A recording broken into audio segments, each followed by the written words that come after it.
Class 8th history chapter number 8 महिलाएं, जाति एवं सुधार। क्या आपने कभी सोचा है कि 200 साल पहले बच्चों की जिंदगी कैसी रही होगी? आजकल मध्य वर्गीय परिवारों की ज़्यादातर लड़कियां स्कूल जाती हैं और उनमें से बहुत सारी लड़कों के साथ पढ़ती हैं। बड़ी होने पर उनमें से बहुत सारी लड़कियां कॉलेजों और विश्वविद्यालयों में जाती हैं और विभिन्न प्रकार की नौकरियां करती हैं। कानूनन शादी के लिए उनका बालिग होना जरूरी है और कानून के अनुसार वे किसी भी जाति व समुदाय के व्यक्ति से शादी कर सकती हैं। यहाँ तक कि विधवाएं भी दोबारा शादी कर सकती हैं। पुरुषों की तरह सभी महिलाएं वोट डाल सकती हैं और चुनाव लड़ सकती हैं। बेशक सभी महिलाएं इन अधिकारों का उपयोग नहीं कर पाती। गरीबों को शिक्षा के मौके मुश्किल से मिलते हैं, कम मिलते हैं या मिल ही नहीं पाते। बहुत सारे परिवारों में लड़कियां अपनी इच्छानुसार पति भी नहीं चुन सकती। 200 साल पहले हालात बहुत भिन्न थे। ज़्यादातर बच्चों की शादी बहुत कम उम्र में ही कर दी जाती थी। हिंदू व मुसलमान दोनों धर्मों के पुरुष एक से ज़्यादा पत्नियां रख सकते थे। देश के कुछ भागों में विधवाओं से वे उम्मीद की जाती थी कि वे अपने पति की चिता के साथ ही जिंदा जल जाएं। इस तरह स्वेच्छा से या जबरदस्ती मार दी गई महिलाओं को सती कहकर महिमा मंडित किया जाता था। सती शब्द का अर्थ ही सदाचारी महिला था। संपत्ति पर भी महिलाओं के अधिकार बहुत सीमित थे। शिक्षा तक महिलाओं की प्रायः कोई पहुंच नहीं थी। देश के बहुत सारे भागों में लोगों का विश्वास था कि अगर औरत पढ़ी लिखी होगी तो वह जल्दी विधवा हो जाएगी। समाज में सिर्फ स्त्रियों और पुरुषों के बीच ही फर्क नहीं था। ज़्यादातर इलाकों में लोग जातियों में भी बटे हुए थे। ब्राह्मण और क्षत्रिय खुद को ऊंची जाति का मानते थे। इसके बाद व्यापार और महाजनी आदि से जुड़ी जातियां, जिन्हें प्रायः वैश्य कहा जाता था, का स्थान आता था। फिर काश्तकार, बुनकर व कुम्हार जैसे दस्तकार आते थे, जिन्हें शूद्र कहा जाता था। इस श्रेणी क्रम की सबसे निचली पायदान पर ऐसी जातियां थीं जो गांवों शहरों को साफ सुथरा रखती थीं या ऐसे काम धंधे करती थीं जिन्हें ऊंची जातियों के लोग दूषित कार्य मानते थे, यानी ऐसे काम जिनकी वजह से उनकी जाति भ्रष्ट हो जाती थी। ऊंची जातियां निचले पायदान पर खड़ी इन जातियों के लोगों को अछूत मानती थी। इन लोगों को मंदिरों में प्रवेश करने, सवर्ण जातियों के इस्तेमाल वाले कुआं से पानी निकालने या ऊंची जातियों के आधिपत्य वाले घाट तालाबों पर नहाने की छूट नहीं होती थी। उन्हें निम्न दर्जे का मनुष्य माना जाता था। 19वीं और 20वीं सदी के दौरान इनमें से बहुत सारे कायदे, कानून और नज़रिए धीरे धीरे बदलते गए। आइए देखें कि ऐसा कैसे हुआ। परिवर्तन की दिशा में उठते कदम।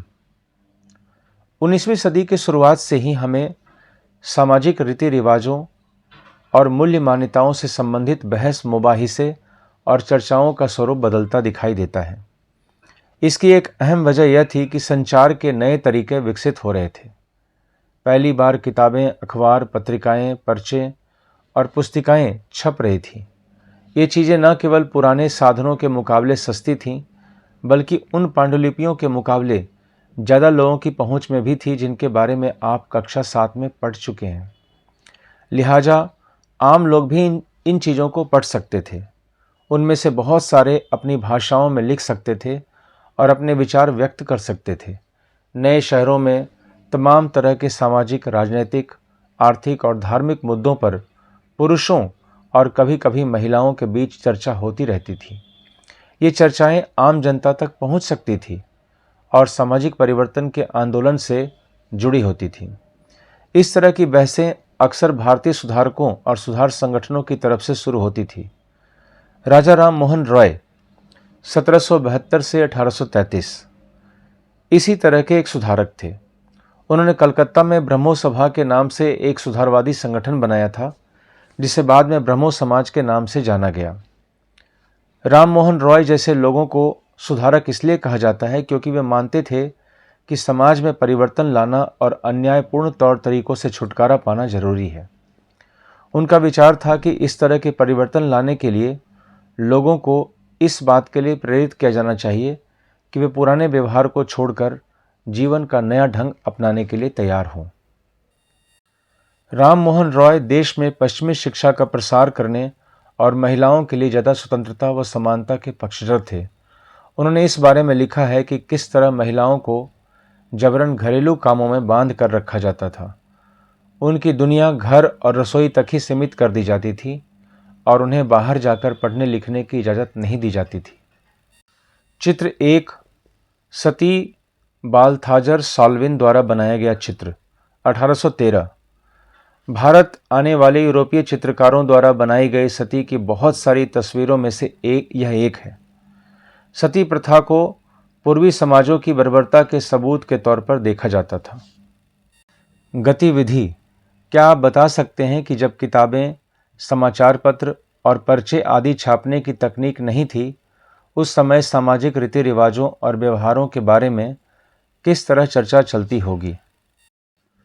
विधवाओं की जिंदगी में बदलाव लाने की कोशिश। राम मोहन रॉय इस बात से काफ़ी दुखी थे कि विधवा औरतों को अपनी जिंदगी में भारी कष्टों का सामना करना पड़ता था। इसी बात को ध्यान में रखते हुए उन्होंने सती प्रथा के खिलाफ मुहिम छेड़ी थी। राम मोहन रॉय संस्कृत, फारसी तथा अन्य कई भारतीय एवं यूरोपीय भाषाओं के अच्छे ज्ञाता थे। उन्होंने अपने लेखन के जरिए यह सिद्ध करने का प्रयास किया कि प्राचीन ग्रंथों में विधवाओं को जलाने की अनुमति कहीं नहीं दी गई है।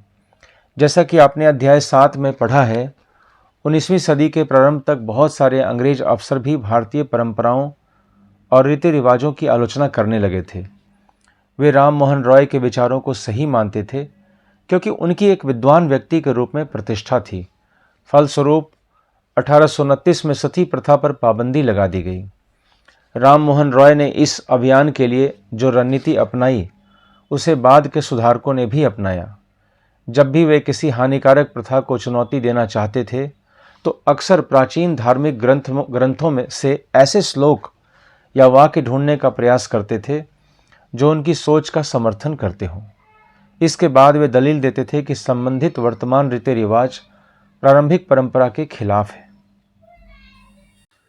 उदाहरण के लिए, प्रसिद्ध सुधारक ईश्वर चंद्र विद्यासागर ने भी विधवा विवाह के पक्ष में प्राचीन ग्रंथों का ही हवाला दिया था।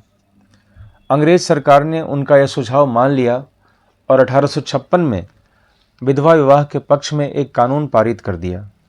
जो विधवाओं के विवाह का विरोध करते थे, उन्होंने विद्यासागर का भी विरोध किया और यहाँ तक कि उनका बहिष्कार कर दिया। 19वीं सदी के उत्तरार्ध तक विधवा विवाह के पक्ष में चलाया जा रहा आंदोलन देश के अन्य भागों में भी फैल गया था। मद्रास प्रेसिडेंसी के तेलुगु भाषी इलाकों में वीरेशलिंगम पंतुलु ने विधवा विवाह के समर्थन में एक संगठन बनाया था।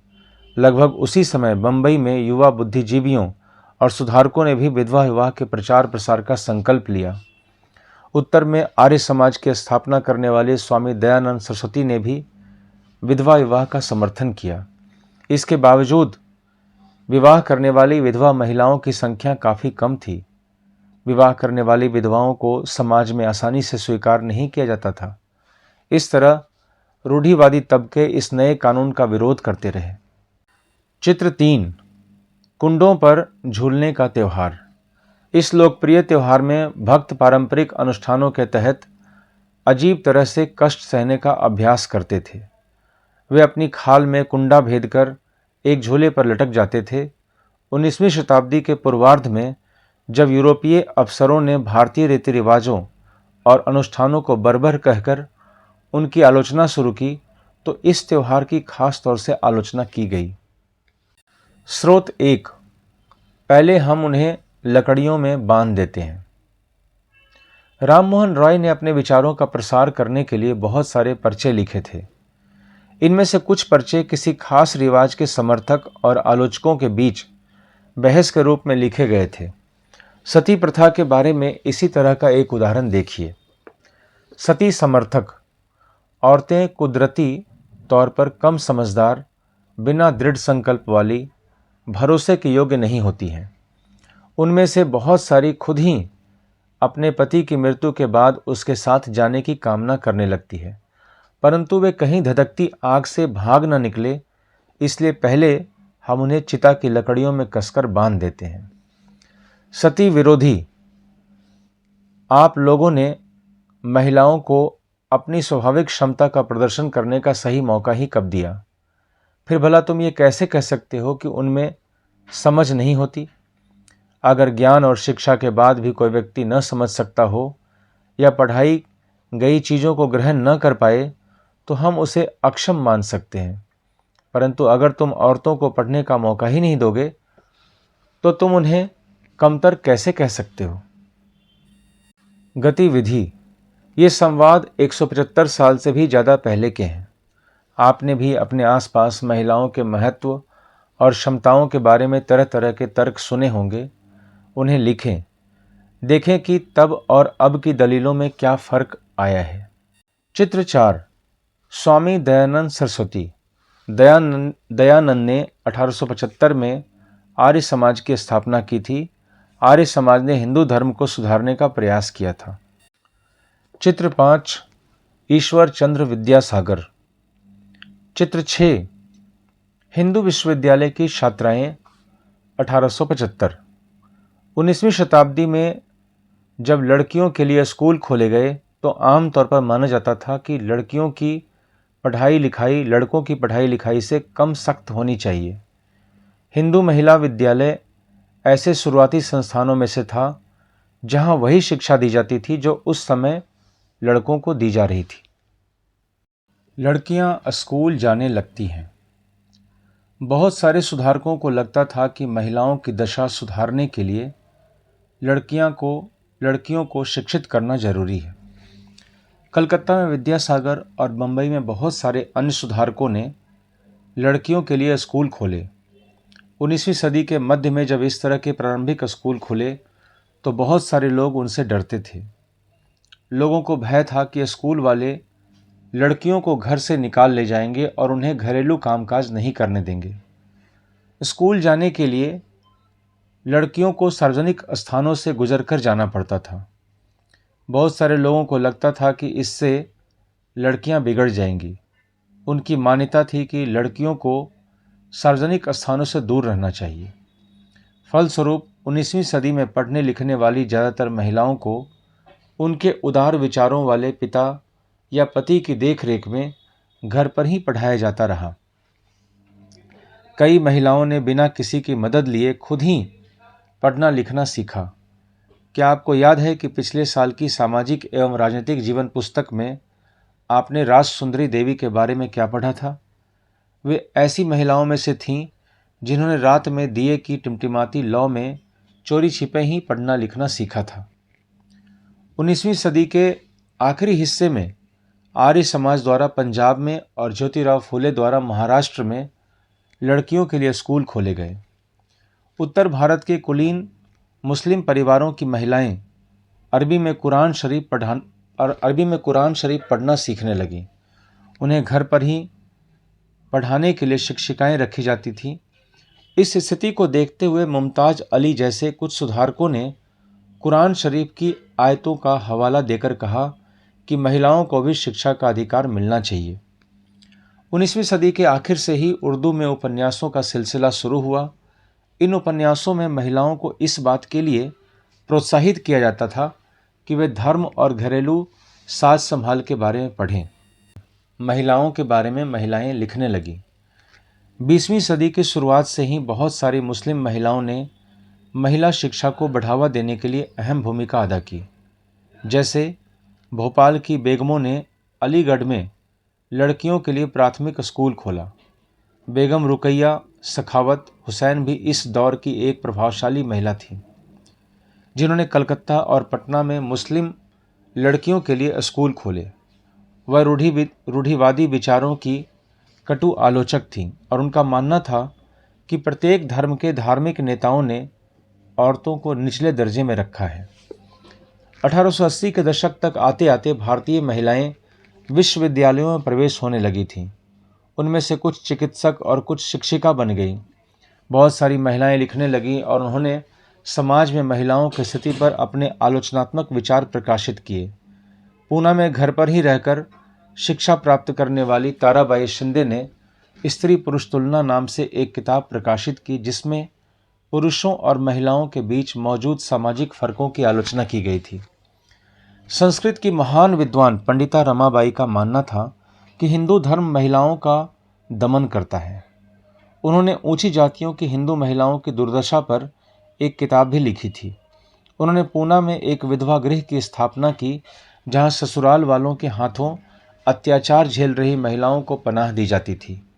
वहां महिलाओं को ऐसी चीज़ें सिखाई जाती थीं जिनके सहारे वे अपनी रोजी रोटी चला सकें। जाहिर है कि इन सब बातों से रूढ़िवादी खेमे के लोग काफ़ी आग बबूला हुए। उदाहरण के लिए बहुत सारे हिंदू राष्ट्रवादियों को लगने लगा था कि हिंदू महिलाएं पश्चिमी तौर तरीके अपना रही हैं, जिससे हिंदू संस्कृति भ्रष्ट होगी और पारिवारिक संस्कार नष्ट हो जाएंगे। रूढ़िवादी मुसलमान भी इन बदलावों के नतीजे को लेकर चिंतित थे। जैसा कि आप देख सकते हैं, 19वीं सदी के आखिर तक खुद महिलाएं भी सुधारों के लिए बढ़ चढ़कर प्रयास करने लगी थी। उन्होंने किताबें लिखीं, पत्रिकाएं निकालीं, स्कूल और प्रशिक्षण केंद्र खोले तथा महिलाओं को संगठित किया। 20वीं सदी की शुरुआत से वे महिलाओं को मताधिकार, बेहतर स्वास्थ्य सुविधाएं और शिक्षा के अधिकार के बारे में कानून बनवाने के लिए राजनीतिक दबाव समूह बनाने लगी थी। उनमें से कुछ महिलाओं ने 1920 के दशक के बाद विभिन्न प्रकार के राष्ट्रवादी और समाजवादी आंदोलन में हिस्सा भी लिया। 20वीं शताब्दी में जवाहरलाल नेहरू और सुभाष चंद्र बोस जैसे नेताओं ने महिलाओं के लिए और अधिक स्वतंत्रता व समानता की मांगों का समर्थन किया। राष्ट्रीय नेताओं ने आश्वासन दिया कि स्वतंत्रता मिलने पर भी सभी पुरुषों व महिलाओं को वोट डालने का अधिकार दे दिया जाएगा, परंतु उनका आह्वान था कि जब तक स्वतंत्रता नहीं मिल जाती, तब तक महिलाओं को अंग्रेजी राज विरोधी संघर्ष में ही जोर लगाना चाहिए। स्रोत 2, जब औरत का पति मर जाता है। अपनी पुस्तक स्त्री पुरुष तुलना में ताराबाई शिंदे ने लिखा था, क्या औरत को अपनी जिंदगी उतनी ही प्यारी नहीं होती जितनी कि तुम्हें तुम्हारी जिंदगी प्यारी है? ये तो कुछ ऐसी बात हो गई कि मानो महिलाओं पुरुषों से बिल्कुल अलग चीज़ों से बनी हो, मानो वे धूल या चट्टानों या जंग लगे लोहे से बनी हो और तुम व तुम्हारी जिंदगी शुद्ध सोने की बनी हो। तुम मुझसे पूछते हो कि मेरा क्या मतलब है। मेरा मतलब यह है कि जब औरत का पति मर जाता है तो उसका क्या हश्र होता है। नाई आता है और उसके लहराते बाल साफ कर देता है, सिर्फ इसलिए कि तुम्हारी आंखों को ठंडक पड़ जाए। उसे शादी ब्याह, आवो भगत और उन शुभ अवसरों से बहिष्कृत कर दिया जाता है जहां विवाहित महिलाएं जाती हैं। और भला इन पाबंदियों की वजह क्या है? क्योंकि उसका पति मर चुका है, वह अभागी है, दुर्भाग्य उसके माथे पर खुदा हुआ है, उसका चेहरा देखा नहीं जाता, यह अशुभ होता है। ताराबाई शिंदे, स्त्री पुरुष तुलना। बाल विवाह के विरुद्ध कानून। महिला संगठनों के विकास तथा इन मुद्दों पर हो रहे लेखन की वजह से सुधारों के पक्ष में आवाज़ और मजबूत हुई। लोग बाल विवाह जैसी स्थापित परंपराओं को चुनौती देने लगे। केंद्रीय विधानसभा में बहुत सारे सांसद थे जिन्होंने बाल विवाह पर पाबंदी हेतु कानून बनाने के लिए संघर्ष किया। 1929 में बाल विवाह निषेध अधिनियम पारित किया गया। इस कानून के बारे में वैसी कड़वी बहसें और संघर्ष नहीं हुए जैसे पुरानी सुधारवादी कानूनों के बारे में हुए थे। इस कानून के अनुसार 18 साल से कम उम्र के लड़के और 16 साल से कम उम्र की लड़की को शादी नहीं की जा सकती। बाद में यह उम्र बढ़ाकर क्रमशः 21 साल व 18 साल कर दी गई। चित्र 8 साल की दुल्हन। यह 20वीं शताब्दी के शुरुआत में एक बाल वधू का चित्र है। क्या आपको पता है कि आज भी हमारे देश में 20% से ज़्यादा लड़कियों की शादी 18 साल से पहले ही हो जाती है। जाति और समाज सुधार। हमने अभी जिन समाज सुधारकों का जिक्र किया है उनमें से कई जातीय गैर बराबरी के भी विरोधी थे। राजा राम मोहन रॉय ने जाति व्यवस्था की आलोचना करने वाले एक पुराने बौद्ध ग्रंथ का अनुवाद किया। प्रार्थना समाज भक्ति परंपरा का समर्थक था, जिसमें सभी जातियों की आध्यात्मिक समानता पर जोर दिया गया था। जाति उन्मूलन के लिए काम करने के लिए बंबई में 1840 में परमहंस मंडली का गठन किया गया। इन सुधारकों और सुधार संगठनों के सदस्यों में से बहुत सारे ऊंची जातियों के लोग थे। गुप्त बैठकों में ये सुधारक भोजन और स्पर्श जैसे मामलों में जातीय कायदे कानूनों का उल्लंघन करते थे, जिससे अपने जीवन में भी जातीय पूर्वाग्रहों और बंधनों से निजात पा सकें। कई लोग ऐसे थे जो जाति आधारित समाज व्यवस्था में होने वाले अन्याय के विरुद्ध थे। 19वीं सदी में ईसाई प्रचारक आदिवासी समुदायों और निचली जातियों के बच्चों के लिए स्कूल खोलने लगे थे। इस प्रकार इन बच्चों को बदलती दुनिया में अपना रास्ता ढूंढने के नए साधन मिलने लगे थे। उसी समय बहुत सारे गरीब लोग शहरों में निकल रही नौकरियों की तलाश में गांव छोड़कर भी जा रहे थे। नए कारखाने और नगर पालिकाओं में नई नौकरियां निकल रही थीं। अध्याय 6 में आप शहरों के विस्तार के बारे में पढ़ चुके हैं। कल्पना कीजिए कि इससे मजदूरी की कितनी मांग पैदा हुई होगी। शहरों में नालियां बनाई जानी थी, सड़कें बिछानी थी, इमारतों का निर्माण होना था और शहरों को साफ किया जाना था। इसके लिए कूलियों, खुदाई करने वालों, बोझा ढोने वालों, ईंट बनाने वालों, नालियां साफ करने वालों, सफाई कर्मियों, पालकी ढोने वालों, रिक्शा खींचने वालों की ज़रूरत थी। यह श्रम कहाँ से आया? इन कामों को संभालने के लिए गांवों और छोटे कस्बों के गरीब शहर की तरफ जाने लगे, जहां मजदूरी की मांग पैदा हो रही थी। शहर जाने वालों में से बहुत सारे निम्न जातियों के लोग भी थे। कुछ लोग असम, मॉरिशस, त्रिनिदाद और इंडोनेशिया आदि स्थानों पर बागानों में काम करने भी चले गए। नए स्थानों पर काम अक्सर बहुत कठोर था, परंतु गरीबों, निचली जातियों के लोगों को यह गांवों में सवर्ण जमींदारों द्वारा उनके जीवन पर दमनकारी कब्जे और दैनिक अपमान से छूट निकलने का एक मौका था। इसके अलावा दूसरी तरह की नौकरियां भी सामने आ रही थीं। उदाहरण के लिए सेना में भी लोगों की ज़रूरत बढ़ गई थी। अछूत माने जाने वाले महार समुदाय के बहुत सारे लोगों को महार रेजिमेंट में नौकरी मिल गई। दलित आंदोलन के नेता B.R. अम्बेडकर के पिता एक सैनिक स्कूल में ही पढ़ाते थे। जूते कौन बना सकता है? चमड़े का काम करने वालों को परंपरागत रूप से नीची नज़र से देखा जाता है, क्योंकि वे मृत पशुओं का चमड़ा निकालते हैं, जिन्हें गंदा व दूषित माना जाता है। पहले विश्व युद्ध के दौरान सेना के लिए जूतों की जबरदस्त मांग पैदा हो गई थी, परंतु चमड़े के कामों के प्रति जातीय पूर्वाग्रहों की वजह से केवल परंपरागत चमड़ा कामगार और मोची ही जूते तैयार कर सकते थे। लिहाजा वे ज़्यादा कीमत की मांग करने लगे और उन्हें काफ़ी लाभ हुआ। चित्र 10। जूते बनाते मादिगा समुदाय के लोग। 19वीं शताब्दी आंध्र प्रदेश। मौजूदा आंध्र प्रदेश में मदिगा एक महत्वपूर्ण अछूत जाति रही है। वे पशुओं के शवों को साफ करने, चमड़ा तैयार करने और चप्पल जूतियां सीने में माहिर थे। कक्षा में जगह नहीं। बम्बई प्रेसिडेंसी में 1829 में भी अछूतों को सरकारी स्कूलों में घुसने नहीं दिया जाता था। जब उन्होंने इस अधिकार के लिए सख्ती से आवाज़ उठाई तो उन्हें कक्षा के बाहर बरामदे में बैठकर सबक सुनने की इजाज़त दे दी गई, ताकि वे कमरे को दूषित न कर सके जहां ऊंची जाति के लड़कों को पढ़ाया जाता था। गतिविधि। पहला, कल्पना कीजिए कि आप स्कूल के बरामदे में बैठकर कक्षा में पढ़ाए जा रहे सबक सुन रहे हैं। तब आपके दिमाग में किस तरह के सवाल पैदा होंगे? दूसरा, कुछ लोगों को लगता था कि अछूतों को शिक्षा से पूरी तरह वंचित रखने के मुकाबले यह स्थिति फिर भी बेहतर थी। क्या आप यह राय से सहमत हैं? चित्र 11। गुजरात के दुबला समुदाय के लोग बाजार के लिए आम ढोकर ले जा रहे हैं। दुबला मजदूर सवर्ण जमींदारों के पास मजदूरी करते थे। वे उनके खेत संभालते थे और जमींदार के घर आंगन में तमाम छोटे बड़े काम करते थे। समानता और न्याय की मांग। 19वीं सदी के दूसरे हिस्से तक गैर ब्राह्मण जातियों के भीतर से भी लोग जातीय भेदभाव के खिलाफ आवाज उठाने लगे थे। उन्होंने सामाजिक समानता और न्याय की मांग करते हुए आंदोलन शुरू कर दिए थे। मध्य भारत में सतनामी आंदोलन की शुरुआत घासीदास ने की, जिन्होंने चमड़े का काम करने वालों को संगठित किया और उनकी सामाजिक स्थिति में सुधार के लिए आंदोलन छेड़ दिया।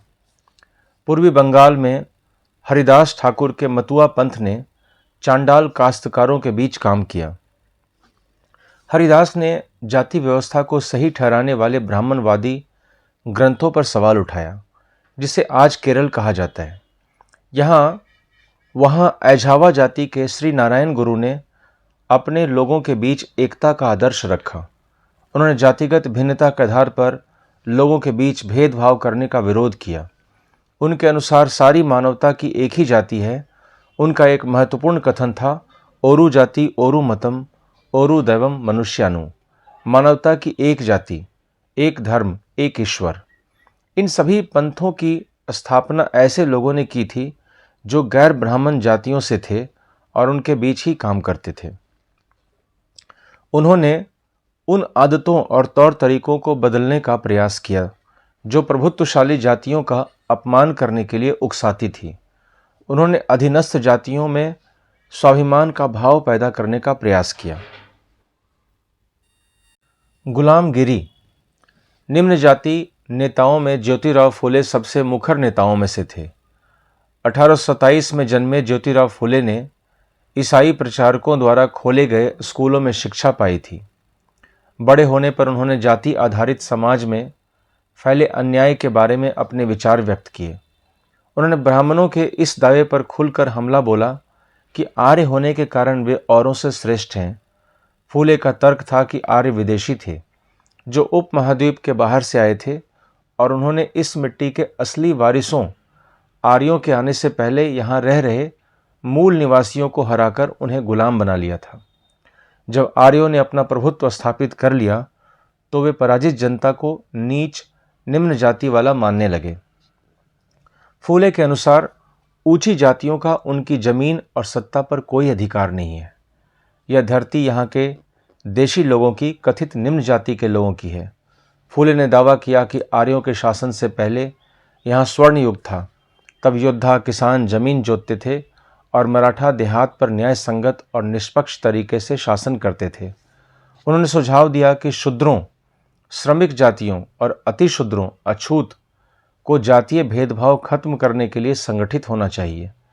फूले द्वारा स्थापित किए गए सत्यशोधक समाज नामक संगठन ने जातीय समानता के समर्थन में मुहिम चलाई। 1873 में फूले ने गुलामगिरी नामक एक किताब लिखी। इससे लगभग 10 साल पहले अमेरिकी गृहयुद्ध हो चुका था, जिसके फलस्वरूप अमेरिका में दास प्रथा खत्म कर दी गई थी।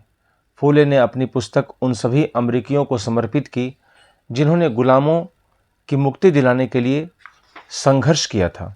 इस तरह उन्होंने भारत की निम्न जातियों और अमेरिका के काले गुलामों की दुर्दशा को एक दूसरे से जोड़ दिया। जैसा कि इस उदाहरण से पता चलता है कि फूले ने जाति व्यवस्था को अपनी आलोचना को सभी प्रकार की गैर बराबरी से जोड़ दिया था।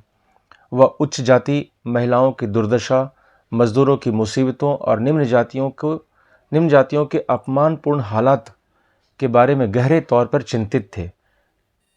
जाति सुधार का यह आंदोलन 20वीं सदी में भी पश्चिम भारत में डॉक्टर B.R. अम्बेडकर और दक्षिण में E.V. रामास्वामी नायकर जैसे महान दलित नेताओं के नेतृत्व में चलता रहा। स्रोत 3, मैं यहाँ और तुम वहाँ। फूले उच्च जाति नेताओं के उपनिवेशवाद विरोधी राष्ट्रवाद के भी आलोचक थे। उन्होंने लिखा था, ब्राह्मणों ने अपने धर्म की वह तलवार छिपा ली है जिसने लोगों की संपन्नता का गला काट दिया है और अब वे देश के महान देशभक्त बने घूम रहे हैं। वे हमारे शूद्र, मुस्लिम और पारसी नौजवानों को ये सलाह देते हैं कि अगर हम ऊंच नीच के बारे में अपना सारा लड़ाई झगड़ा बंद करके एकजुट नहीं होंगे तो हमारा देश कभी उन्नति नहीं कर पाएगा। यह एकता उन्हीं के फायदे में है, क्योंकि इसके बाद दोबारा यही स्थिति पैदा हो जाएगी, मैं यहाँ और तुम वहाँ। ज्योतिराव फुले काश्तकार की चाबुक। शीत कच्चाचा आसुड़। गतिविधि: स्रोत 3 को ध्यान से पढ़ें। मैं यहाँ और तुम वहाँ से ज्योतिराव फूले का क्या आशय था। स्रोत 4, हम भी इंसान हैं। 1927 में अंबेडकर ने कहा था, अब हम सिर्फ ये साबित करने के लिए तालाब पर जाना चाहते हैं कि औरों की तरह हम भी इंसान हैं। हिंदू समाज का 2 मुख्य सिद्धांतों, समानता और जातिवाद की समाप्ति पर पुनर्गठन किया जाना चाहिए। चित्र 14, मदुरै मंदिर का प्रवेश द्वार। टॉमस डेनियल द्वारा बनाया गया चित्र। 1792। मंदिर प्रवेश आंदोलन से पहले अछूतों को इस तरह के प्रवेश द्वारों के आसपास भी फटकने नहीं दिया जाता था। मंदिरों में कौन जा सकता था? अंबेडकर एक महार परिवार में पैदा हुए थे। बचपन में उन्होंने इस बात को बहुत नज़दीक से देखा था कि रोज़ाना की ज़िंदगी में जातीय भेदभाव और पूर्वाग्रह क्या होता है। स्कूल में उन्हें कक्षा के बाहर ज़मीन पर बैठना पड़ता था। उन्हें सवर्ण बच्चों द्वारा इस्तेमाल किए जाने वाले नलकों से पानी पीने की इजाज़त नहीं थी। स्कूल की पढ़ाई पूरी करने के बाद उन्हें उच्च अध्ययन के लिए अमेरिका जाने हेतु फेलोशिप मिल गई थी। 1919 में भारत लौटने पर उन्होंने समकालीन समाज में उच्च जातीय सत्ता संरचना पर काफ़ी लिखा। सन 1927 में अंबेडकर ने मंदिर प्रवेश आंदोलन शुरू किया, जिसमें महार जाति के लोगों ने बड़ी संख्या में हिस्सा लिया। ब्राह्मण पुजारी इस बात पर बहुत आग बबूला हुए कि दलित भी मंदिर के जलाशय का पानी इस्तेमाल कर रहे हैं। 1927 से 1935 के बीच अंबेडकर ने मंदिरों में प्रवेश के लिए ऐसे 3 आंदोलन चलाए। वह पूरे देश को दिखाना चाहते थे कि समाज में जातीय पूर्वाग्रहों की जकड़ कितनी मजबूत है। गैर ब्राह्मण आंदोलन। 20वीं सदी के आरंभ में गैर ब्राह्मण आंदोलन शुरू हुआ। यह प्रयास उन गैर ब्राह्मण जातियों का था जिन्हें शिक्षा, धन और प्रभाव हासिल हो चुका था। उनका तर्क था कि ब्राह्मण तो उत्तर से आए उन आर्य आक्रमणकारियों के वंशज हैं जिन्होंने यहाँ के मूल निवासियों, देशी द्रविड़ नस्लों को हराकर दक्षिणी भूभाग पर विजय हासिल की थी। उन्होंने सत्ता पर ब्राह्मणवादी दावे को भी चुनौती दी। पेरियार के नाम से प्रसिद्ध E.V. रामास्वामी नायकर एक मध्यवर्गीय परिवार में पले बढ़े थे। अपने प्रारंभिक जीवन में वे सन्यासी थे और उन्होंने संस्कृत शास्त्रों का गंभीरता से अध्ययन किया था। बाद में वे कांग्रेस का सदस्य बने, परंतु जब उन्होंने राष्ट्रवादियों द्वारा आयोजित की गई एक दावत में देखा कि वहां बैठने के लिए जातियों के हिसाब से अलग अलग इंतजाम किया हुआ है, तो उन्होंने हताश होकर पार्टी छोड़ दी। इस दावत में निम्न जातियों और उच्च जातियों के लिए अलग अलग बैठने का इंतजाम किया गया था। पेरियार की समझ में आ चुका था कि अछूतों को अपने स्वाभिमान के लिए खुद लड़ना होगा। इसी बात को ध्यान में रखते हुए उन्होंने स्वाभिमान आंदोलन शुरू किया। उनका कहना था कि मूल तमिल और द्रविड़ संस्कृति के असली वाहक अछूत ही हैं, जिन्हें ब्राह्मणों ने अपने अधीन कर लिया है। उनका मानना था कि सभी धार्मिक नेता और मुखिया सामाजिक विभाजनों और असमानता को ईश्वर प्रदत्त मानते हैं, इसलिए सामाजिक समानता के लिए सभी धर्मों से अछूतों को खुद मुक्ति पानी होगी। पेरियार हिंदू वेद पुराणों के कट्टर आलोचक थे।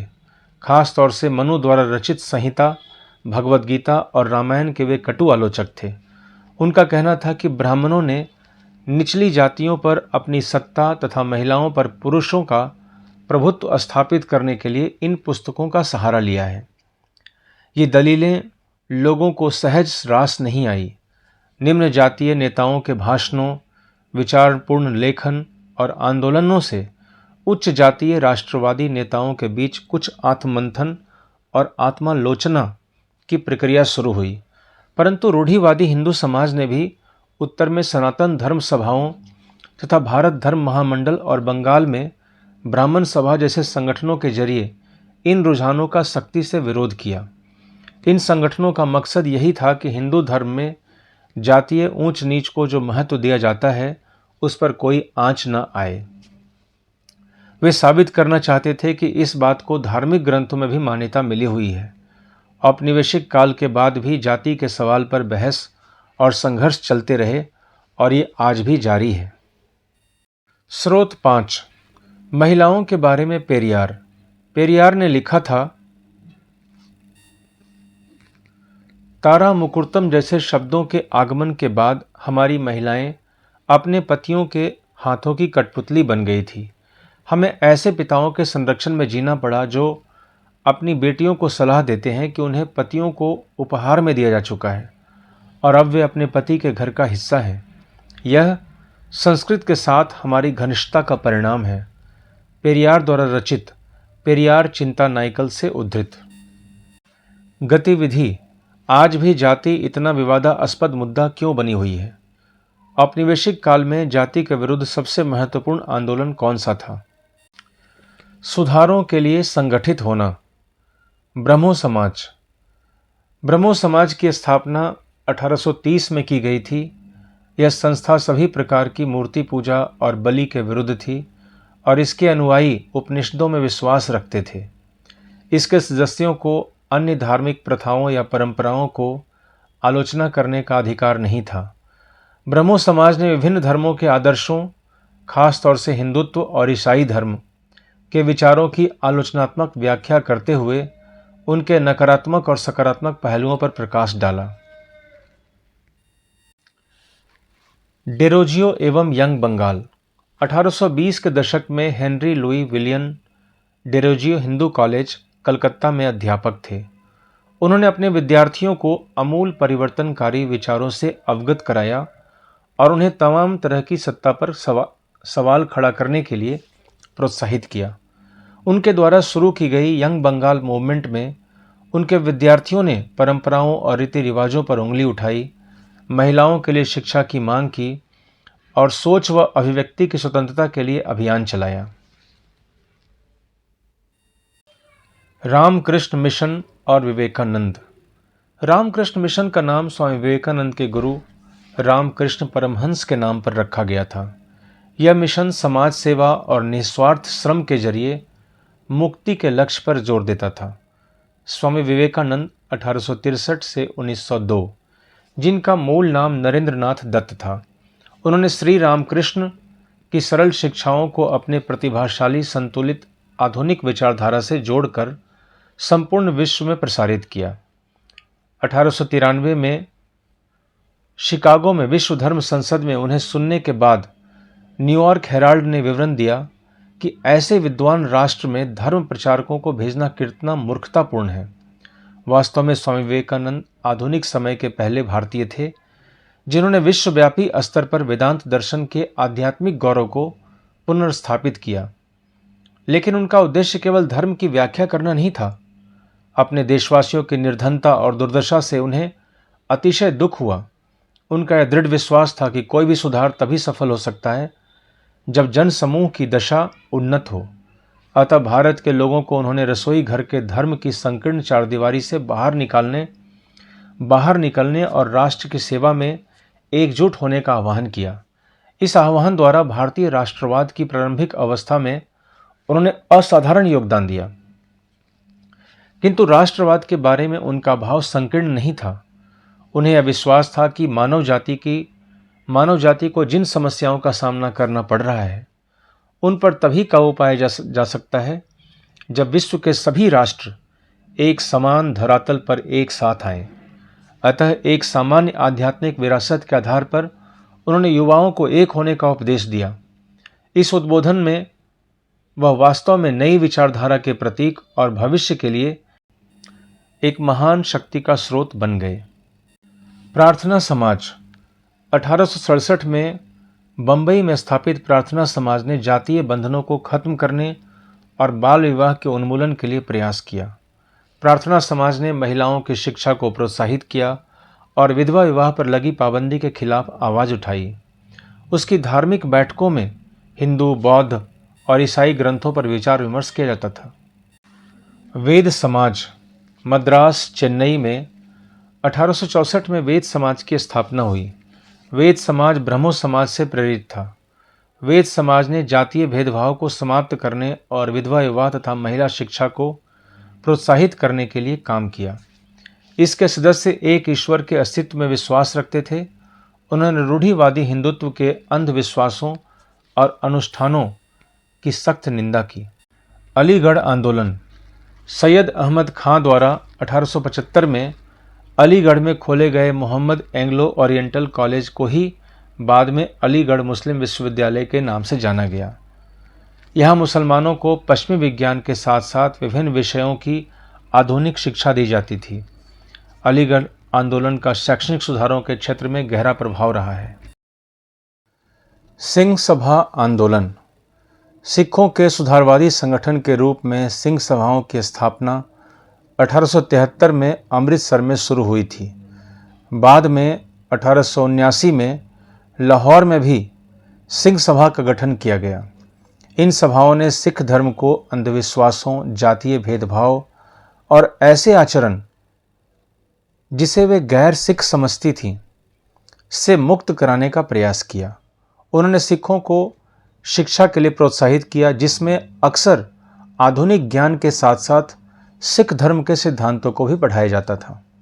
चित्र 20।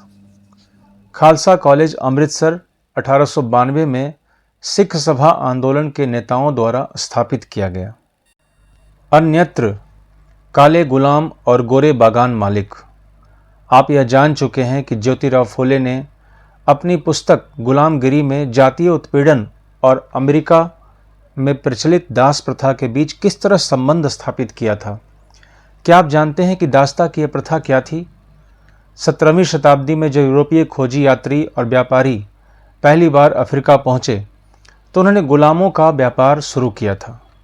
वे अफ्रीका के काले लोगों को पकड़कर अमेरिका ले जाते थे और वहाँ के गोरे बागान मालिकों को बेच देते थे। उन्हें कपास और अन्य बागानों में काम करना पड़ता था जो ज़्यादातर दक्षिणी संयुक्त राज्य अमेरिका में स्थित हों। बागानों में ये गुलाम पाँव फटने से लेकर देर रात तक काम करते थे। सही ढंग से काम न करें के नाम पर मालिक उन्हें सजा देते थे, कोड़ों से पीटते थे और तरह तरह की यातनाएं देते थे। श्वेत और अश्वेत सभी तरह के बहुत सारे लोगों ने संगठित रूप से इस दास प्रथा का विरोध किया। इसी क्रम में उन्होंने 1776 की अमेरिकी क्रांति की भावनाओं का हवाला देते हुए आह्वान किया, अमेरिकावासियों, अपने घोषणा पत्र को देखो, क्या तुम्हें अपनी भाषा भी समझ में नहीं आती? गेटिसबर्ग में दिए गए अपने अत्यंत भावप्रवण भाषण में अब्राहम लिंकन ने कहा था कि जिन्होंने दास प्रथा के खिलाफ संघर्ष किया है वे लोकतंत्र के पथ प्रदर्शक हैं।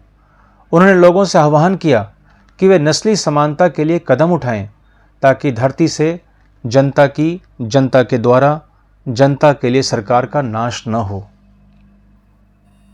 चित्र 21। गुलामों की बिक्री। दक्षिण कैरोलिना, अमेरिका 1856। यहाँ संभावित खरीदार नीलामी में अफ्रीका से लाए गए गुलामों की जांच पड़ताल कर रहे हैं। आइए कल्पना करें, मान लीजिए कि आप रुकैया हुसैन द्वारा स्थापित किए गए एक स्कूल में पढ़ाते हैं। आपकी कक्षा में 20 लड़कियां हैं। अपनी कल्पना के आधार पर इस स्कूल में किसी एक दिन हुई चर्चाओं का एक विवरण लिखिए।